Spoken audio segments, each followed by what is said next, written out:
आज मैं आपको दिवाली व्रत की कथा सुनाने जा रही हूँ। एक गांव में एक साहूकार, उसकी पत्नी और उसकी बेटी रहती थी। वह रोजाना पीपल के पेड़ पर जल चढ़ाते थे।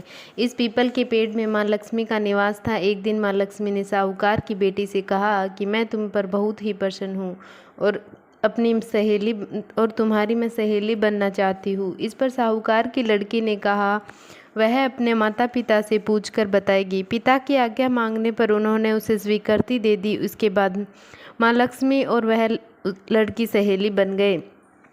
एक दिन माँ लक्ष्मी ने उसे अपने यहाँ भोजन का निमंत्रण दिया। जब लड़की भोजन करने पहुँची तो माँ लक्ष्मी ने बड़े ही अच्छे तरीके से उसका स्वागत किया और सोने और चांदी के बर्तनों में खाना खिलाया।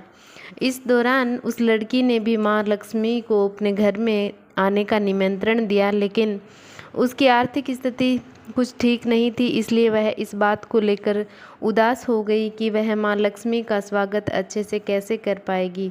जब साहूकार ने देखा कि उसकी लड़की उदास है तो उसने पूछने पर सारी बात बताई। इस पर साहूकार ने उसे सलाह दी कि वह घर को ही अच्छे से साफ सफाई करे, मिट्टी का चौक लगाए, साथ ही माँ लक्ष्मी जी का नाम लेकर 4 मुँह वाला दिया भी जलाए। वह लड़की यह सब कर ही रही थी कि इतने में ही वहाँ एक चीज आई और किसी रानी का 9 लखा हार वहां छोड़कर चली गई। इससे वह लड़की बहुत ही प्रसन्न हुई और वह लड़की उस हार को बेचकर माँ लक्ष्मी के स्वागत की तैयारी की।